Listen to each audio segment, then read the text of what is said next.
Greetings and welcome to Hexed Encountered. I'm Joe. In this video, we're continuing scenario 3. We are in the middle of turn number 2. First 2 impulses are done, and we're about to begin impulse 3. The Germans, who are over here, have the first turn in the initiative order here in this turn, so they will be going first. They are now all alerted. I took the alert markers off in the previous video. Once everybody was alerted, they're just alerted now, so I don't need to worry about marking them, because before we had some that were alert and some that were not. Due to movement and so on and some firing, everybody's now alerted. So we know that that's the situation. If you did not watch parts 1 and 2, or I'm sorry, part 1 of this, it's probably a good idea, because we're just going to pick right up, and I'm not going to go into what all happened and the scenario set up and all that stuff. All that stuff is covered in part 1. So I will try to put a card. I'll try to remember to put a card on there so that you can see that. All right, so our British paratroopers are over here in one of the Camise, I don't know how you pronounce it, milk factory buildings, complexes here, over here. And the Germans are starting to move forward into Arnhem, getting closer to the bridge to kind of try and determine what the Germans are up to. All right, so they get to go first. We do have orders for all of these guys. The Germans did lose one of their men last turn due to our Vickers over here. So let's continue. Actually, it occurs to me that I stopped rolling after the first roll, because the first roll actually caused a bad wound that had an evacuation on it, meaning the character was basically removed from the battlefield and therefore the game. And there were 3 shots left. I did roll the second one and got a 1. Now, in theory, the rate of fire for the Vickers is a 4, so I should have rolled the dice 4 times just to see if they got low ammo. So I will do that now. And the only way you get low ammo is with a 9. And look at that. I got a low ammo with a 9. Now I got to roll it again, because if it happens twice, you're out of ammo. And it didn't happen that time. And that would have been another hit, that 1. So they are on low ammo. So I'll grab a low ammo marker here. This is the low ammo marker, and I'm just going to stick that on the Vickers. Okay, so if they roll a 9 again, they will be out of ammo. All right, so as we start our third impulse here, the Germans get to go first. So it doesn't really matter what order you do things in. Now, these guys have sneak orders, and they don't do anything in the third impulse. It's a 0, a 0. This aimed fire is also a 0. This guy also has an aimed fire, which is a 0. And this guy's order is an evade. So he's the only one that's going to do anything, and he's moving in the 5-6 direction. So in odd impulses, 1 and 3, he moves in the direction that's 5. That is straight down. And because we're using our compass rose here, this is oriented for this specific group of German soldiers. So in odd impulses, he moves in this direction. In evens, he moves this direction. So he's going to move here, which means in impulse 4, he's going to actually come out into the open, which could be bad, considering we've got our machine gun down here. But that's all they're going to do on this turn. They all have normal morale, even though I don't have markers on all of the stacks anymore. There's 5 of them left. There were 6, as I mentioned. 1 has become a casualty and is no longer part of the game. All right, so now these guys, their third one, they had aimed fire. Their third one is a 0, so they don't get to do anything there. I think they can still attempt to spot this guy, so we will try that. We will spot. So basically the way spotting works, I'll go over this real quick just once. So you look at the target's order, which is sneak in this case, and he's in a building. That's a -4. Okay, and then the range is 12, and that's another -1. So we're looking at a -5. Now this is troop quality is a 7, so we need a 2, a 1, a 2 or less, which would be a 0, 1, or a 2. And we got a 5, so we failed to spot him. Okay, so we'll try that again in Impulse 4 to see if we can spot him, which would then allow us to fire at him. Now, he's got a sneak order, which doesn't do anything here. And these two have evade orders. Now, what I was planning on doing with them, and I will just carry that out anyway. We're going to move here. And then this guy, I'm going to move here. Okay, I'm sending these guys across the street and into this building here as we're going to try and set up, basically we're going to try and knock these guys out because one of the victory conditions is preventing them from moving west of basically where they are right now, because the bridge is this way. Well, the bridge itself is that way, but the approach road to the bridge is right up there, right off camera, a little bit north.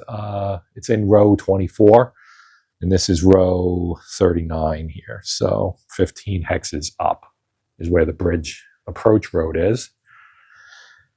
Okay, so everybody has moved. And we're done with Impulse 3. We'll go on to Impulse 4. Now this one, we will get some action here. Now he's got a sneak 5. And 5 direction is this way. So he's going to come out onto the road. Okay. Unfortunately for him, that puts him in line of sight for sure. Like we can definitely spot him now. But he moved there. He's got aimed fire, no target, so he can't fire. This guy's got a sneak order as well. And his direction is 1, which is that way. So he's going to move here to that hex. And then this one has aimed fire as well, but again, no target. And now this guy here has evade, and he's going to move 6, which also will bring him out into the road right there. Okay, so he's now out in the road. And he has an evade order, which will help, as with the sneak. They both help. The orders do matter. Even in the open, if you have an evade or sneak, you get a -1 for the for spotting. Actually, evade actually gives a +1 in the open. That's interesting. Okay, for spotting purposes, that is. Right, because you have 2 things here. You have your order terrain chart. That's for modifying the weapon skill. So when you're being fired upon. And then this one is for spotting. Okay, and once you're spotted, you're spotted. Okay, so now we go over to the Brits. And their first thing that they're going to try to do, of course, is they will try to... Now, he's got a belt-fed machine gun. I need to check about low ammo for a belt-fed weapon. Well, I'm glad I checked that because he's actually not low ammo. Since it's a belt-fed weapon and we do have an assistant with us, Private Goodwin is out acting as the loader. You need to roll 2 9s in a single fire to get this low ammo. So they don't have low ammo, which makes things a little bit easier because now we can simply attempt to spot this guy, which will reveal him. We'll find out what he is. And we will do that right now as we might be able to try to spot both of these two. Because I can use Goodwin, I believe, to do 1 spotting check as well. So Corporal Brooks here is going to attempt to spot this guy. And so we're on the spotting chart, right? Now, that guy has an evade order, which is over here. Evade, it gets a +1. So it actually helps. That's an 8. And the range again, let's count the range. 1, 2, 3, 4, 5, 6, 7, 8, 9. The range is 9, which is a 0. So he needs an 8 or less to spot him. So we have a pretty good shot here of successfully doing, oh my gosh, we rolled a 9. So no spot. Okay, but I'll have Goodwin attempt, because there's 2 characters there, we'll have Goodwin attempt to spot, and he's a 6, so we need a 7 or less here, and we got a 6. So the 6 works. We have, oops, I should leave this here because we're going to fire now. Okay, so now we're going to fire because we can. And so their order is evade. So we find evade over here. They are in the open now, so they only get a -1. Okay, so that's a -1 added to the check here. Okay, so the Vickers at a range of 9, we have to check that as well. So here's our weapons. So a range of 9 gives a +1. So that's going to erase the -1. So we're at a flat 7 right now for this die roll. So we're going to roll our die and see if we can get something better this time. And we got a 4. Got a 4, so that is a hit. Okay, so that's 1 hit. Now I draw a wound card. We draw a friendly card which has wound at the bottom. KIA. He's dead. All right, so we've killed two of their units now. We don't need to do anything else, and it was a Schütze, so it was an actual unit. And I should have flipped him when I spotted him successfully, and I forgot to do that, so I apologize. Okay, so they are done. Now he's got an evade order. He's going to attempt to cross the street. And that building will block, so he's going to go here. Because we have a guy out here, and the line of sight will definitely intercept the building here and that tree too probably, to prevent him from being able to see him and fire upon him. Now he also has an evade, and he's going to move. He'll move here, and then ultimately I'm going to move him into this building next turn. That's the plan. These guys are both equipped with Gammon's bombs. And then we have the Vickers here. And for our sneak here, we're going to move up. He's here. We're going to move up here. The goal is to get him into this building. Okay, so that ends turn 2. And at the end of turn 2, I believe we don't really have anything. There are no grenades. Nobody's wounded, so we don't have to do any medic checks. We don't have any plan orders. No smoke. No waiting characters within 3 hexes. Everybody's alerted now. We remove all orders, reset initiative, and place the initiative. Remove the enemy cards in the initiative track. Go to the discards. Place the friendly card in the friendly discard pile. Reset the impulse marker and move on. Okay, so I'll do all that off camera. All right, so on to turn number 3, impulse number 1. We are at the start. We are at the friendly card phase. I have 3 cards in my hand at the moment, so I don't get to draw one. And we didn't do any planning, so we don't have any additional cards coming in from that. We don't have to discard because we're not over 5. And the player must now play 1 card from his hand to the initiative track. So these are the cards I have. Okay, so this one for our Bren group has a pretty good initiative value of 16. That one's higher. These are both discards, and the lucky would be a good one to play or hold on to because you could play it during the turn to get to re-roll something. Quick thinking. One team may swap their initiative counter with the one to the left. So this would actually let us swap out if the Germans beat us. So I would think I'm going to hold this one. And then we have this guy here, which is smoke. Smoke rolls across the battlefield. Friendly and enemy shooting is at -1. So if I play this one to the track, we get a 52, which isn't great. But then I'd be able to maybe play this one if we don't get initiative. The downside is we get a -1 for firing. But so did they, on the other hand. So I think I will play this one, which will allow me to keep both of these. And if I get lucky and have initiative, the higher initiative, I'll still get to go first. And if I don't, then I can play this if I want to go first. And I still will have this to play if I want to re-roll something that went badly. So I'm going to play this one to the initiative track. And our initiative number is 52. So now we give orders before we know if we go first or second. So we will start with a rapid fire order for our vicars.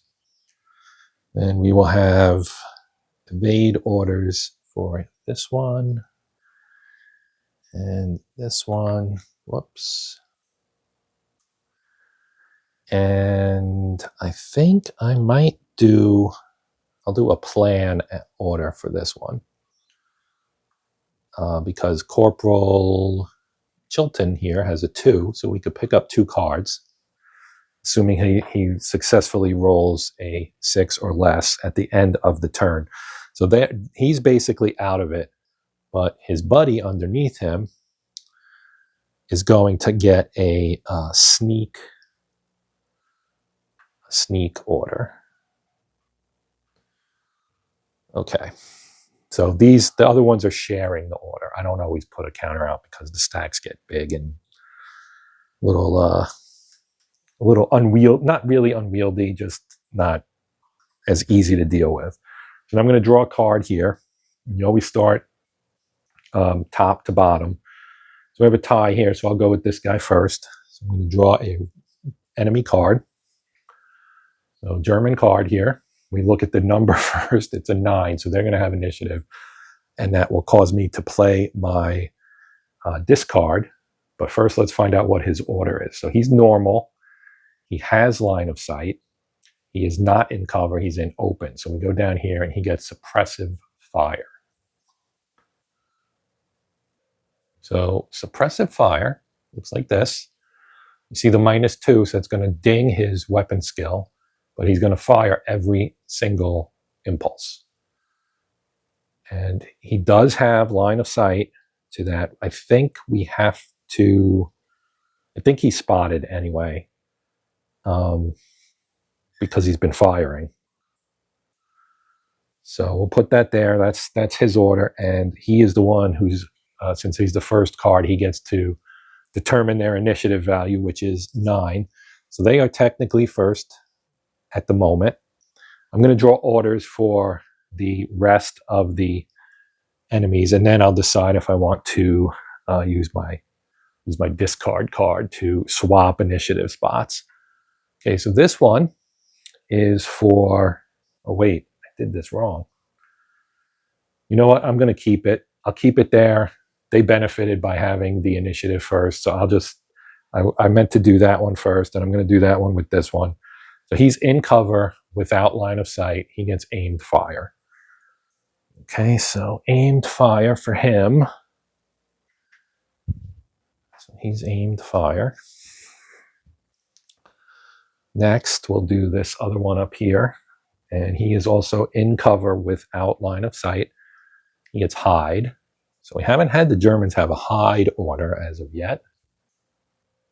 That is on the back of the duck back counter, hide. So he's going to lay low. And then we've got one last one to do of the 4 they have left. Okay, and this one is also without line of sight, in cover. He gets aimed fire as well. Okay, easy enough. So we'll put that there. It doesn't really mean anything unless, I mean, they're not going to get over there, so it's really not a big deal. Okay, so now I can decide whether or not I want to play this card. Quick thinking. So I am going to play it. I mean, its initiative value is not great, so I'm going to play it just to, you know, basically have it available. Now, we do have the -1 for smoke for this whole turn. So I will have to remember that. I could put a smoke marker out, I suppose. Yeah, we'll put I'm just going to put a smoke like right here in the middle for now, just so I can try to remember that that's the situation for the -1 there for weapon skill. And I did swap us, so the Bren group goes first, the German yellow goes second. And that means we get to fire our rapid fire right away. So first thing we're going to try to do is spot this guy. Okay, so we're going to spot him. Same thing we did before. He has a suppress fire, which is a 0, no modifier for being in the open. And our range for that one, I think, is a 12. 1, 2, 3, 4, 5, 6, 7, 8, 9, 10, 11, 12. So I was right.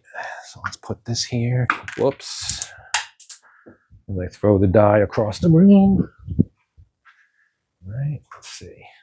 That's a 0. That's a good. So we have spotted him, and now we will be firing at him, and I always do this. Okay, so now for firing, he still has a suppressive fire, and he's in the open, so that's also a 0. Range is 12 for a -1. We get a second -1 for the smoke. So that is a -2 and the range with the weapon also is that's a 0. So that's a 0. So we're at a -2, and his skill is a 7, so we need a 5 or less for a hit. That's 1 hit. Let's draw a damage card. A card for damage. Friendly event. So we have to use this. Okay, so we're going to roll for an event. So let me just roll it here. We got a 2 again, and I know the 2 is to reload ammunition, which we don't have any need for, so it's basically nothing. But there's more to this, okay? You draw another card to replace this one, which we will do, and then we're going to shuffle the friendly card deck and the discard pile together. Let's draw the card first. And we get a light wound and ambulance. Now, the ambulance means that he's going to leave the battlefield. So, but he does get a light wound. This is our light wound marker. You can see it's got -1 for their abilities. And I still didn't flip. I mean, he got spotted, so he would get flipped, and it's a dummy. It's a dummy, so all of that is for naught because it wasn't actually an actual unit. So we'll pull that out. And that is a non-factor. So the firing was for no good reason. Now I will shuffle the decks. So I'm going to pause here, we'll shuffle the decks, and then we'll continue. Okay, that is done. So they fired. Let's move to this guy. He's got an evade order. He's going to go here. He has an evade order. He's going to go into the building. They have a plan order, and the guy underneath them has a sneak order on impulse 1. He stays put. So that completes the British. We move over here to our Germans. He's hiding, does nothing. He's got an aim fire, which is a 0 in impulse 1, as does this fellow over here. So that means we go straight to impulse 2, and the British get to go again. Now, he's got a rapid fire. It defaults to nothing when there is no target, and we do not currently have a target. So then we would move to evade. These guys will move in here, and they're going to move. I think I'll have them switch to. Do I want to move them up? Let's move them up. They'll move here. Okay, now we have the question of what kind of obstacles do these guys present to line of sight? So let's explore that really quickly. So here in the rule book, okay, we have trees, block line of sight if the line of sight passes through a tree graphic. Okay, so that's true. And hedgerows also block line of sight, even though they're a size half obstacle. Okay, so there you go.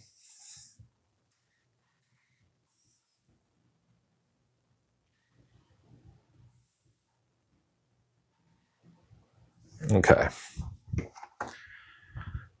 All right, that is that. So we go, well, he has a sneak order here, so he's going to move in here.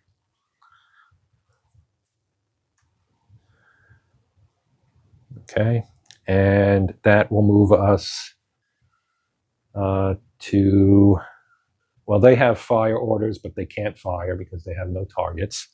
So we're going to go to impulse 3. Now again, no target. They can move, so they're going to move here, and he's going to move here. So they're both back inside buildings now.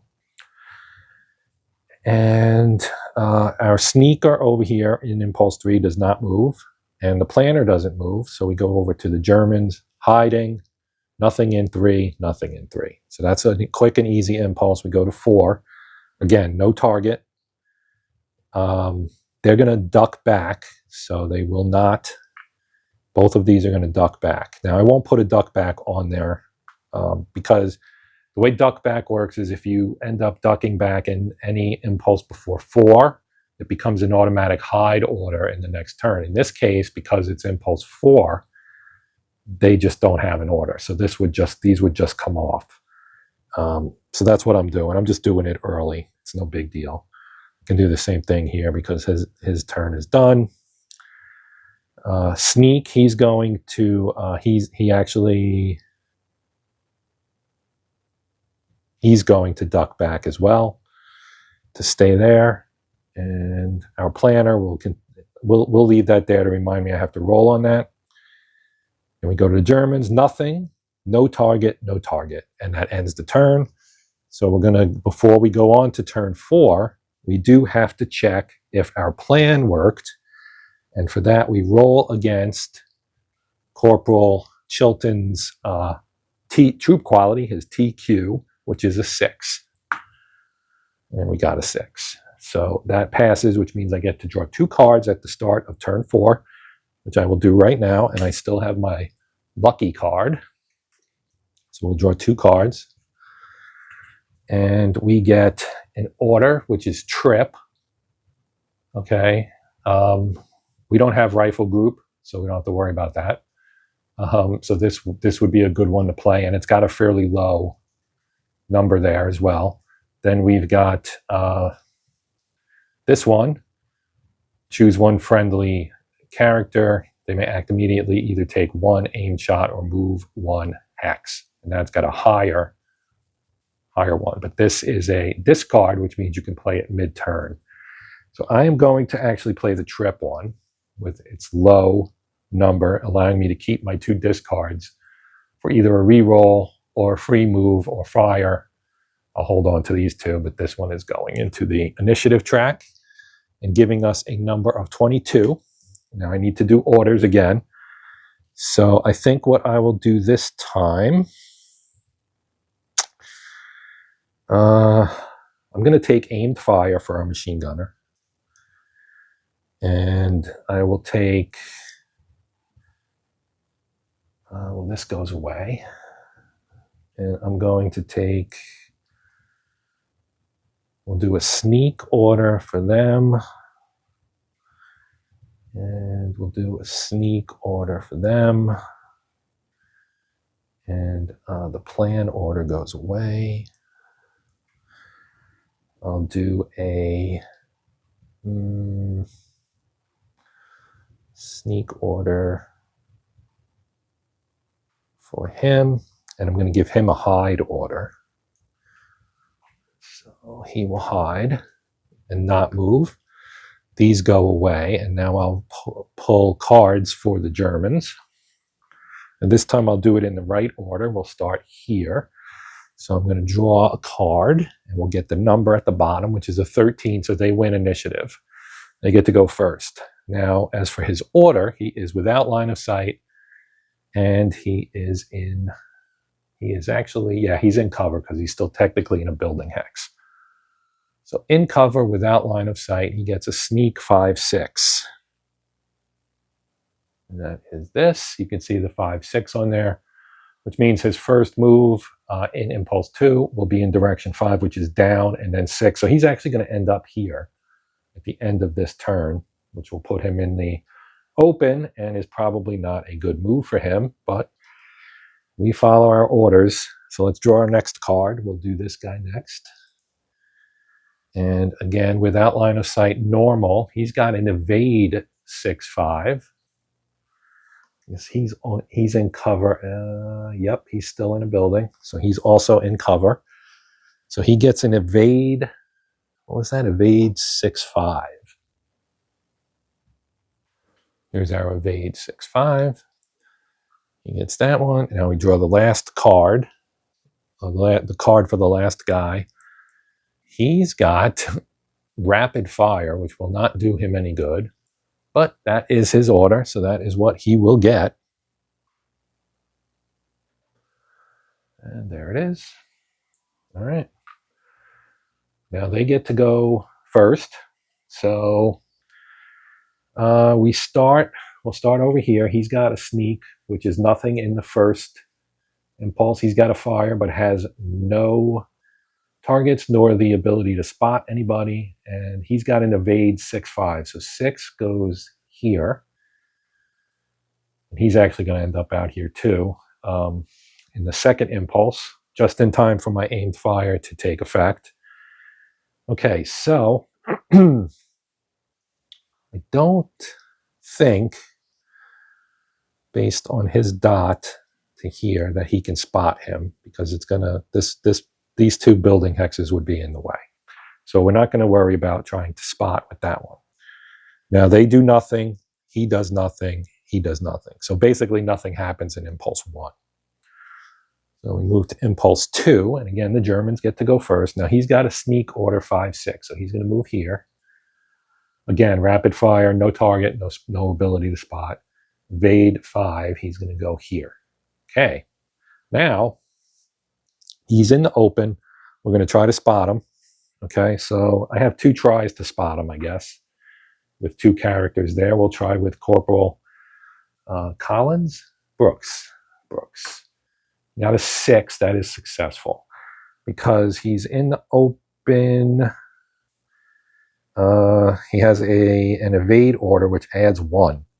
So that's a 7. So let's see what he is. Oh, he's an NCO. There you go. That's a pretty good character, actually, for the Germans. And now we get to fire at him with our aimed fire shot. Okay, so we got to figure this out. So our range, 1, 2, 3, 4, 5, 6, 7, 8, 9. Again with 9. So that is well within the range of our Vickers. And we get 4 shots, and his order is evade, which gives that a -1 for being in the open. So right here, evade, open, -1. All right, so -1 on a 7 is a 6. So we get 4 cracks at this. First one is a hit, so we will draw a card and get a bad wound evac. So right away, he's going to get pulled out of here. So I will, again, here's the bad wound marker. We saw this in the previous video. And we would do a morale check and all that stuff. But according to the rules, that little note of evac there means he comes off the battlefield. So he is going to be removed, leaving them with only 2. And he's an NCO. So this actually gives us more victory points. Okay, and this goes on the discard pile, and that is his turn. They can move. We'll move this one first. He's going to go here, and he's going to go here. Okay, now assuming these guys stay in this area, I'm going to attempt to get us within range for melee. And then we can see melee as well as part of this video. That's the hope. He's hiding, he's sneaking, and he'll move into this hex with him. Okay, and I will probably, in impulse 3, they won't do anything. And then in impulse 4, instead of moving, I'll have him duck back. So that is the plan. So that ends impulse 2, I'm sorry. We go to 3, okay? So they don't move, they can't fire, don't move, hiding, and don't shoot. So impulse 3, no action. Go to impulse 4. Okay, so he's going to move. Well, I guess we would do him first, but he's not going to do anything because he can't fire. No target. He's going to move 6, which is here. And that puts him in range here, or in view. So we're going to, again, attempt to spot. The range, I think, is 10 or 11. 11. 1, 2, 3, 4, 5, 6, 10, 11. So it is 11, which is a -1. He's in the open with a sneak order, which is another -1. So that's a -2, and he has a 7, and the private has a 6. So we need a 7 or less. We got a 1, so he spots him. Let's see what he is. He is a Schütze, just a regular old soldier. Okay, but now he's a regular old soldier who's going to get shot at. So he's in the open with sneak. So again, that's a -1 for being in the open and sneaking here for the shooting. And the range is no problem for our Vickers. So we're going to need a 6 or less. And we got a 0, which is an automatic hit. So again, we'll draw for the wound. Light wound, ambulance. So again, ambulance, let me find this in the rules for you so we can be clear on what it means. Okay, so it's actually not addressed in the rules here for Volume 3. But just like the campaign game stuff, I'm assuming that with the campaign game stuff, they wanted you to rely on what was in Volume 2, rules-wise. Since there are no campaign rules in Volume 3, I'm assuming it works the same way. Same thing is true with the wound card thing and the connotations after that. So ambulance and evac for an enemy means they're just removed from the game. And this is part of the campaign game thing, technically. I'm just using it to simplify somewhat. Now, what you could do is, like, we could just put a light wound on him, do the wound morale check, and I mean, like, again, I'm trying to simplify things to keep this relatively short. Now, I can show you what this would look like. So let's just assume that we're ignoring this, okay, and it's a light wound. So when you get a light wound, which is addressed in the rules here on page 26, right? So you see it says, place a light wound marker on the target, remove his order, and replace it with a duck back. Target must take a wound morale check, and the character may not be assigned to sprint orders. Okay, so we can do the wound morale check, and that is fairly simple to do. It's also in the rule book. It's right here. Okay, now, according to the player aids from previous versions, you do account for their morale and their wound status. And the wound status in this case on a light wound, I thought I pulled a light, I did. It's right here. So he has a light wound right now, and he's going to get a duck back order. But that gives him a -1 to his troop quality, which is a 7, which is pretty good. So he's got a 6. So we roll, and he got a 1. So he passes. So if you pass your troop quality, you lose 1 level of morale. So his normal would change to cautious. And let me grab one of those, which also reduces his troop quality by 1, as well as his weapon skill. And we would replace his sneak with a duck back order. And I don't see it. I have to find one. Okay, so he gets a duck back. So he's got a light wound, cautious morale, and a duck back order.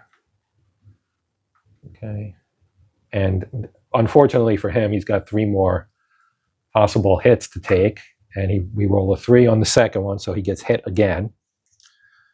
And this is another light wound. Okay. So again, he has to take a wound morale check and all that stuff. So I don't think they stack per se. So, but he does have a -1 for the light wound and a -1 for his cautious morale. So he's going to need a 5 or less. And he passes again, but his morale drops from cautious to shaken. Okay. And we roll again to see if he gets hit again, and he does. So again, we draw a card. And this time he's killed in action. So he has been killed, and that's how you would play it if you just ignored that ambulance notation. Okay, so that takes care of that. I'm going to roll the 4th one for this, the 4th shot, because if we roll a 9, well, actually it doesn't matter because you have to roll 2 9s, but we'll show it anyway. Roll the 4, which is fine. So that takes care of their turn. They're going to do a duck back. They're going to do a duck back.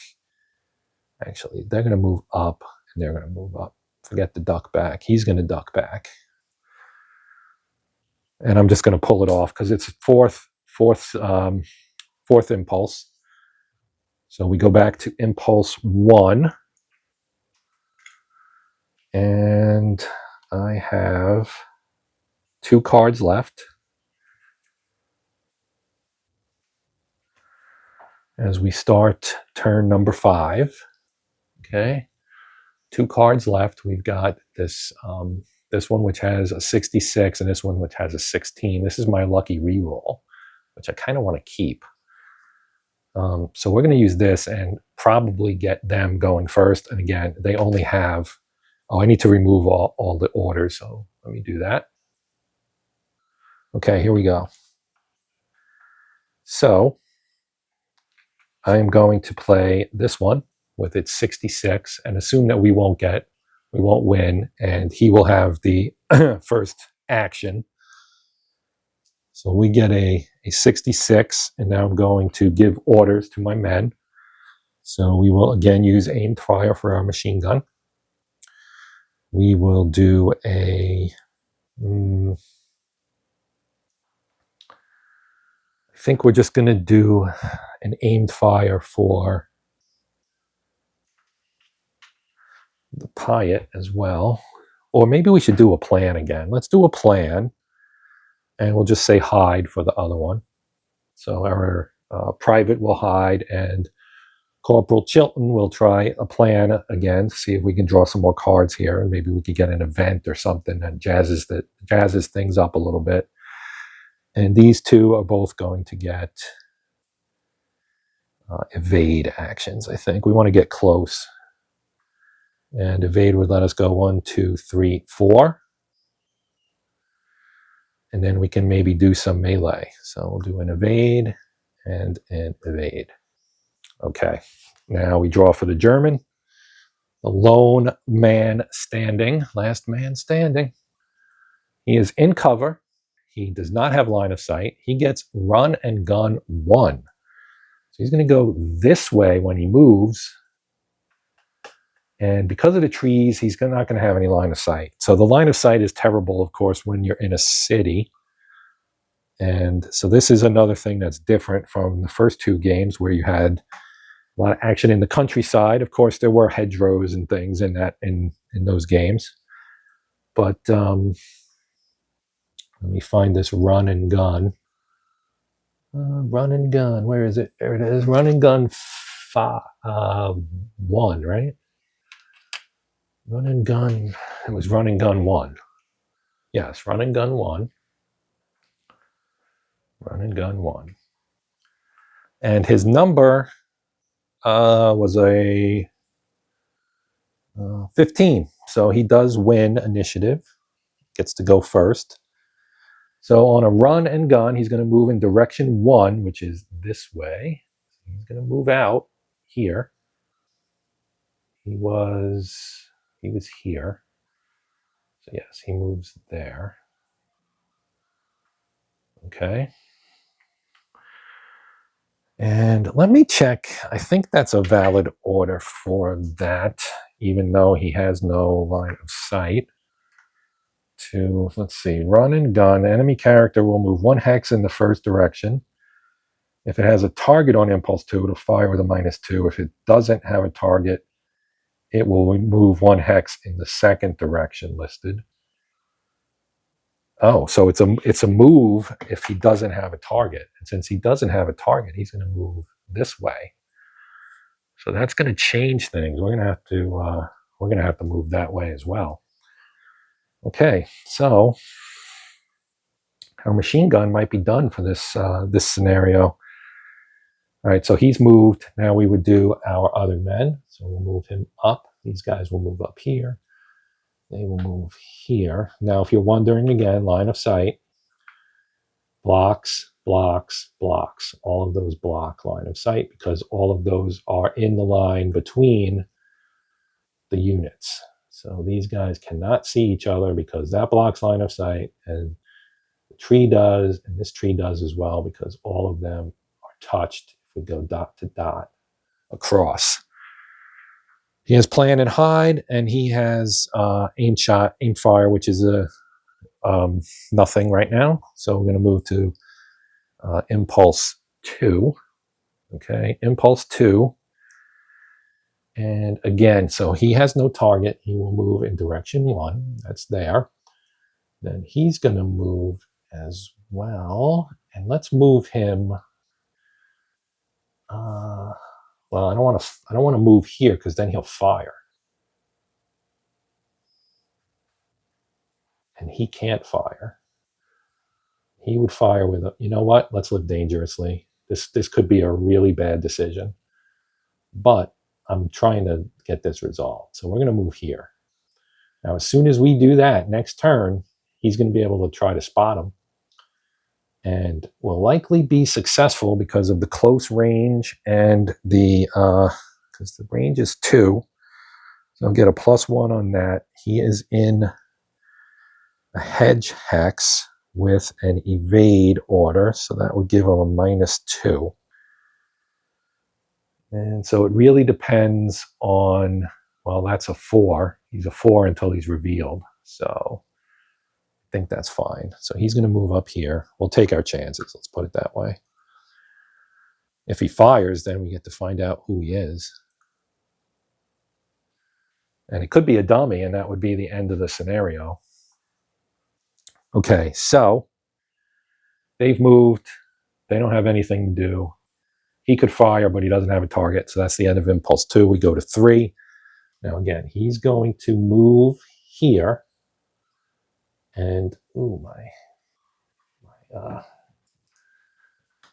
plexi split, whatever.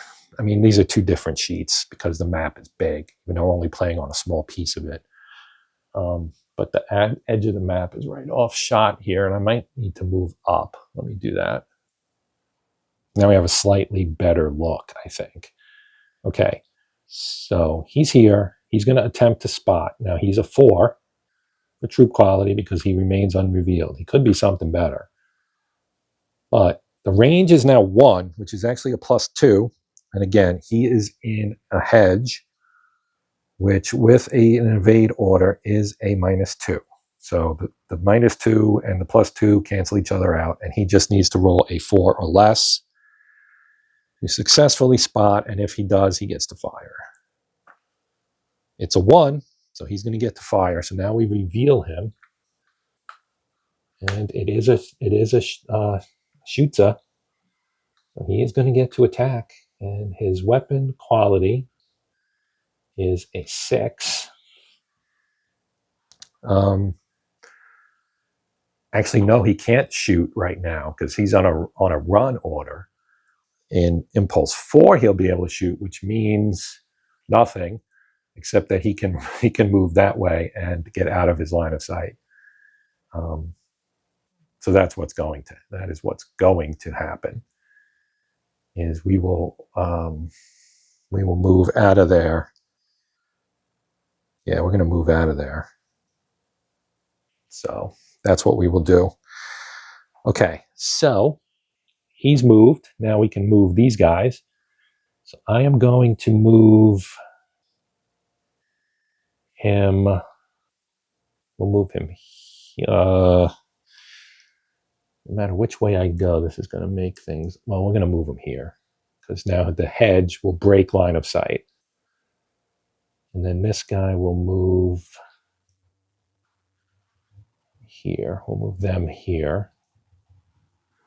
And then again, nothing's going to happen in these two areas. So we're just going to go to impulse 4.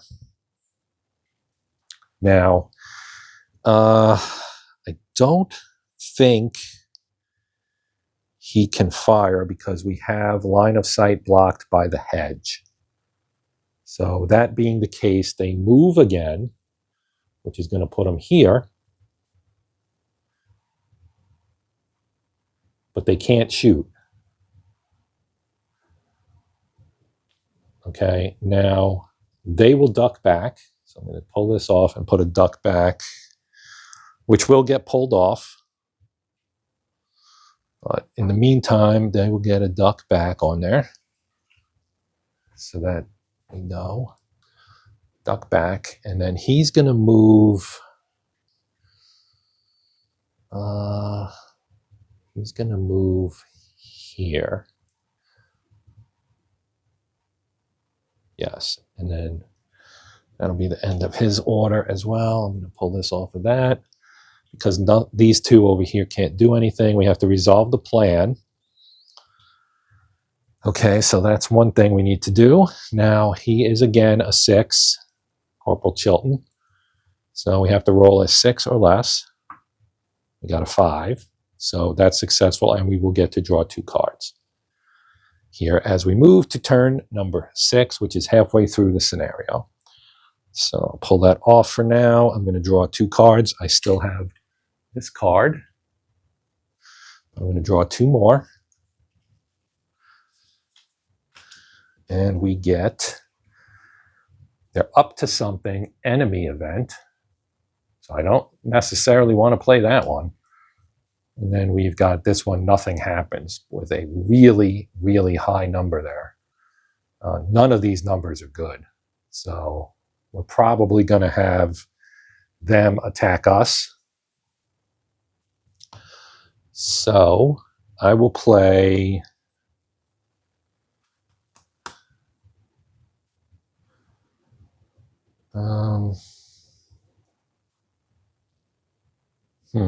I can use this. Let's do this. Let's have I'm going to play this one with the really high number. So it's virtually a lock that we're not going to get that. Then we're going to give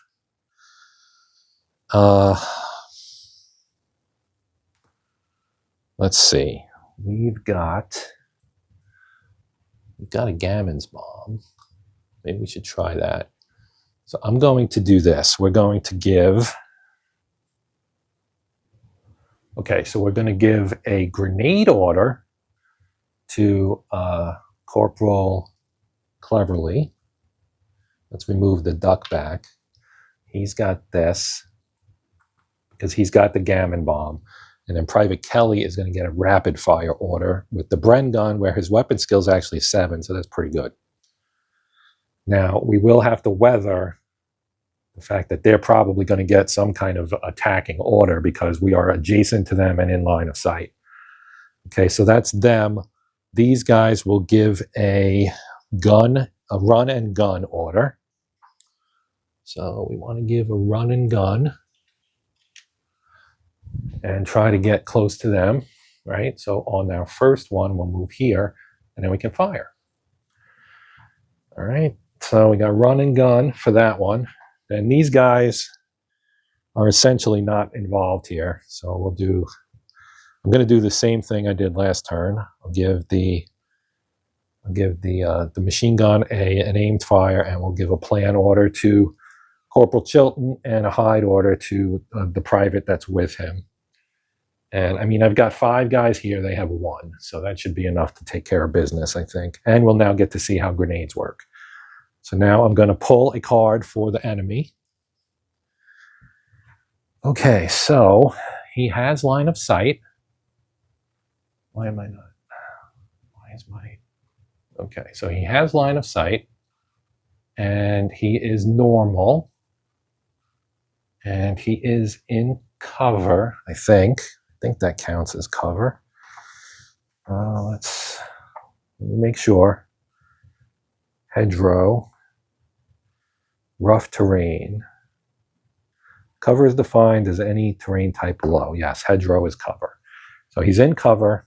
He gets a normal and a gun and run 4. Gun and run 4. So 4 is actually, he's going to run away. Why? Why did I lose my autofocus? He's going to move this way, backwards, heading towards the board edge. Okay, so, and he got a 51 as well, so he does get to go first. So the Germans go first, the Brits go second. He gets a gun and run order, which I think is what he just had previously. Or he had a run and gun order, I think, previously. So he gets a gun and run 4. I have to dig one of those up. So there it is. Oh, my autofocus is like on the fritz here. All right, so he gets a 4. And that says sneak, doesn't it? Yes, it does. Ugh. All right, we get the idea. I'm going to find a gun and run and put it on there. All right. Gun and run 4. Right there. Okay. So they get to go first. It is impulse 1, turn 6. Okay, so gun means fire. So he gets to fire first. His weapon is the carabiner. So he's got a skill of 6. He does get a -2 for the gun and run. Our target is either going to be the corporal or the private, so we have to roll for that. We'll go odd is corporal, even's private.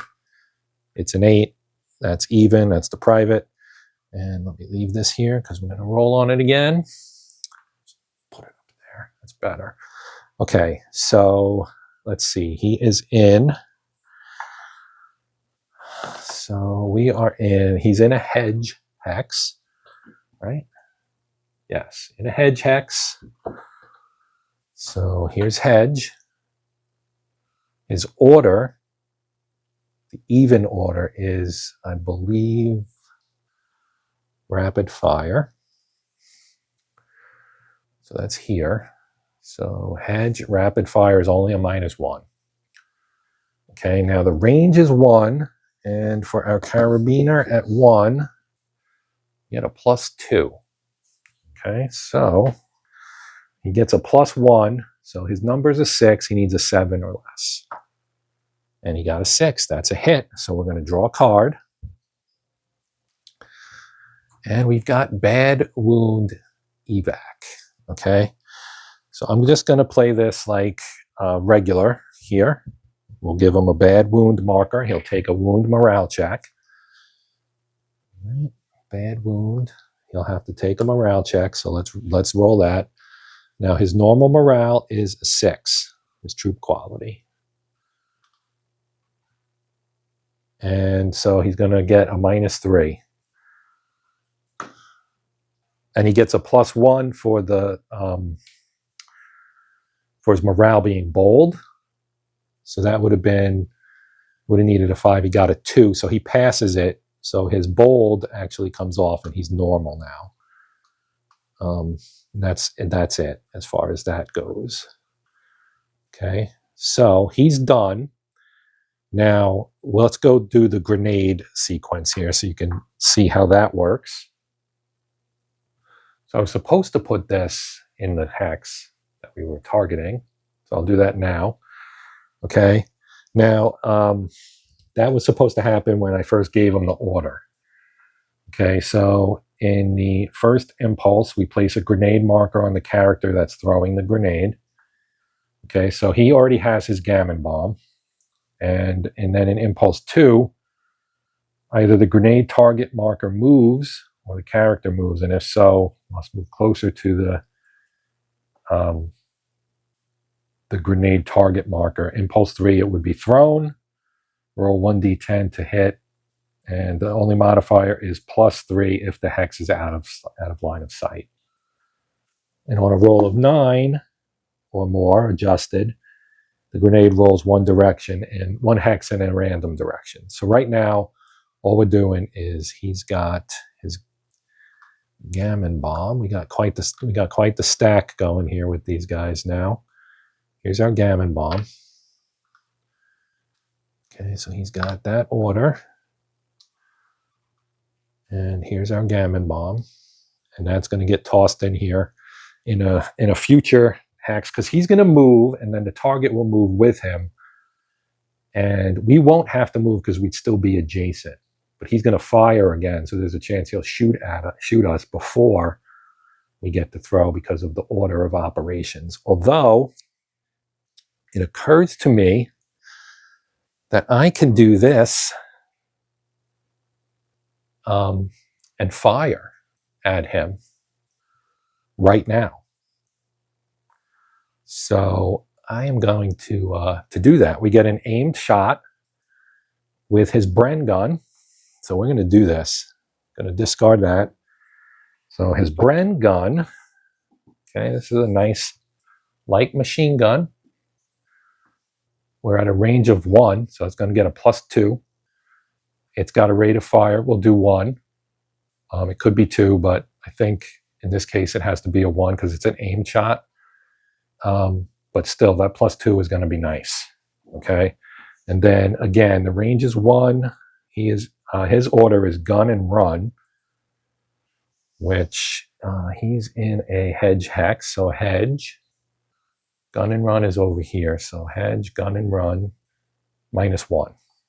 So we get a +2, and a -1 is a +1, and his skill is a 7. So we need an 8 or less to hit. See if we can shoot this guy, and we did. And we'll take this, and he's got himself a bad wound. So, just as we did before, we'll play it out with the wound and ignore the evac, because why not, right? So give him a bad wound. He'll have to take a check, right?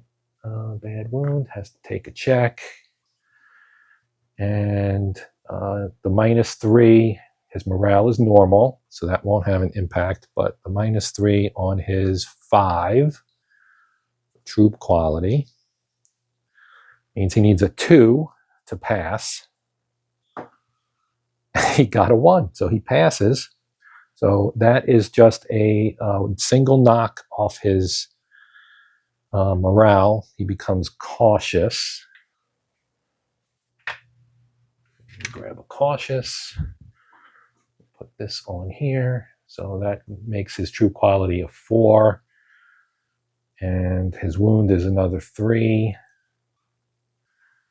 So he's down to a 1. Now, if he were to take another morale loss, that would equal his troop quality, and he would be routed, I believe, or surrender or something like that.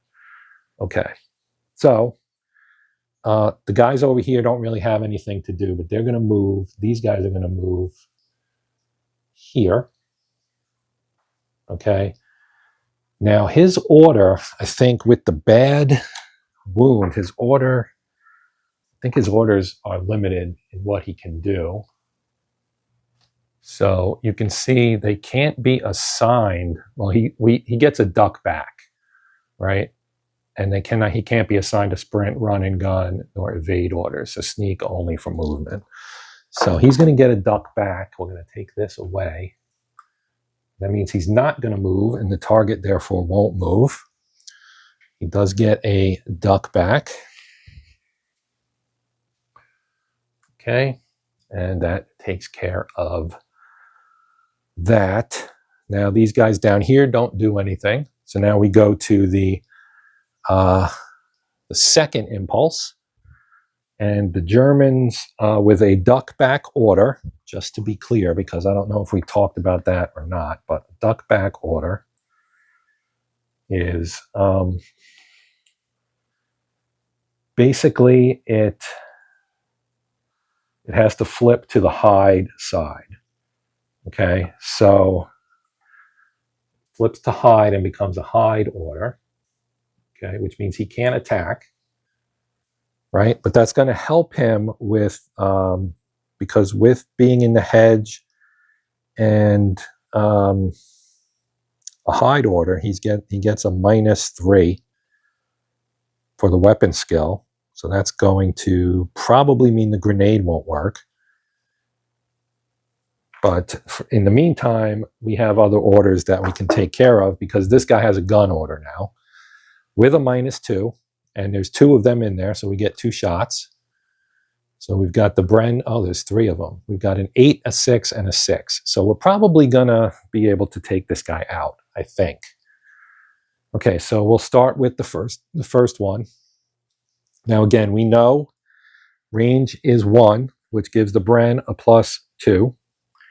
And then we also know that he gets a -3. So we're at a -1. And his skill is an 8. So a 7 or less. 7 is a hit. We draw a card.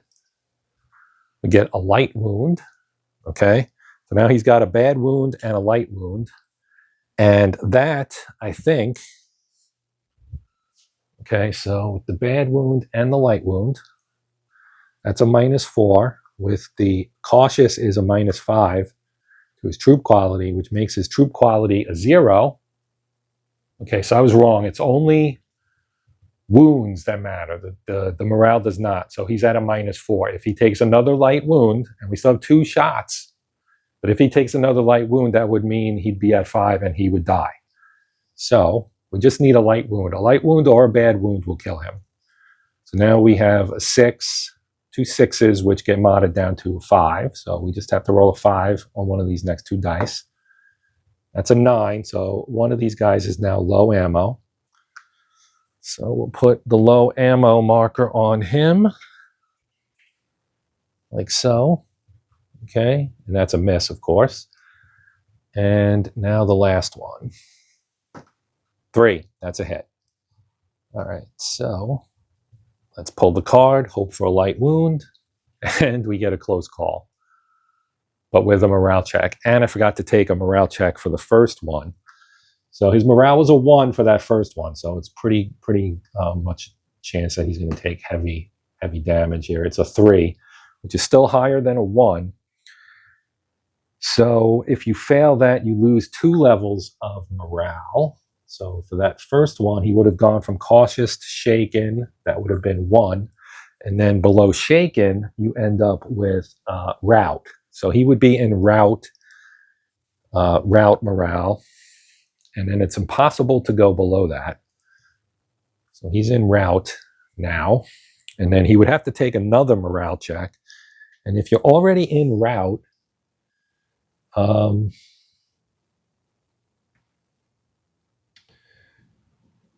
yeah, so that's it. He's going to actually end up surrendering because next turn I can move them into that hex since they have a run and gun order, right? If we go to next turn, next impulse, right? So on his impulse here with a rout order and a hide, with a rout morale and a hide order, he's not going to move. So as we go to impulse 3, and these guys have a run and gun order, they're going to move into that hex. And I'm not going to even attempt to actually do this, but we'll just push them together. If a friendly unit, if a friendly character enters a unit with a enemy who is in rout, they are going to surrender. So should a character with a morale state of rout ever be in a hex with a character from the other side, it will surrender if there are no non-routing characters from its own side present. So he's alone, he has a route marker, and he surrenders. So we captured him. We could make someone a guard or whatever, but he's the last unit available to them. So this completes the scenario, in my opinion. So if we go here and look at our victory points, okay, we need 12 for a win. So each enemy non-NCO, we killed 3. So that's 3 points. We killed 1 NCO, so that's 2 for 5. And then we get 3 more from him being a prisoner. That's 8. The Dutch family did not arrive, so we get nothing there. But the 5 victory points for no enemy characters in any building west of the XX39 hex row, we get that. That would be 13, and we win the scenario. So that is that. That's it.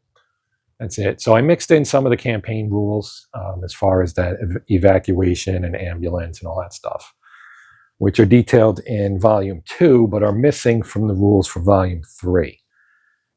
In the absence of any mention of them, I'm assuming the series rules would still apply.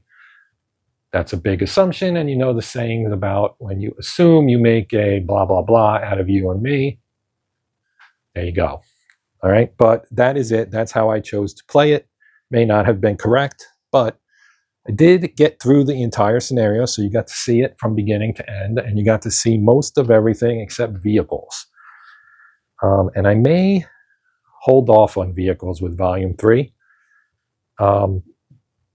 because I think you get a better look at how that works in Volume 2.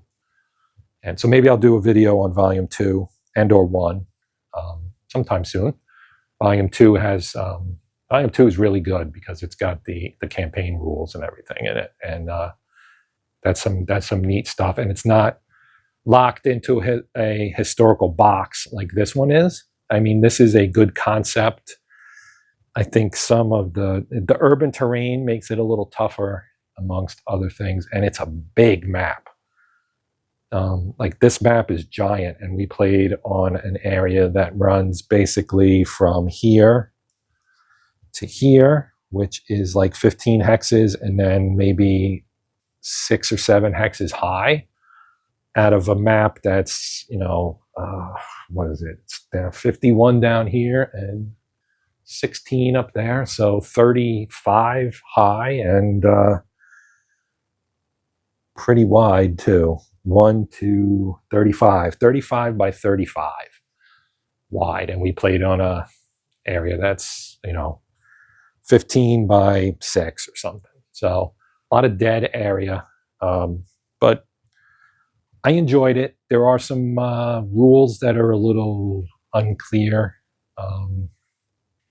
but it is playable for sure. So I would recommend it if you're a fan of combat. If you're not a fan of combat or haven't played it yet, I would say try 1 or 2. You need 1 to play 2. So if you want to play 2 with the campaign, you have to get Volume 1. But definitely worth it. Definitely worth it. So at least I think you need 1 to play 2. May not be. I think 2 is technically an expansion. Don't quote me on that. Go to the Compass Games website and check it out for yourself. If you're not sure, if I remember, I'll post it in the comment section myself. But if you have anything to say, you can post that in the comment section yourself. And that will take care of, I will reply to it there for sure, as well as anything else you may have to say. But yeah, we're done. We are done. And that is probably going to be the last of my videos on this one, except maybe for a review. But for sure, we're done with Scenario 3. So thank you for watching.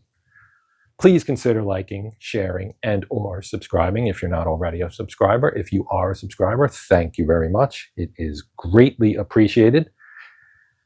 But until next time, I'm Joe. This is Hexed Encountered. And as always, happy gaming.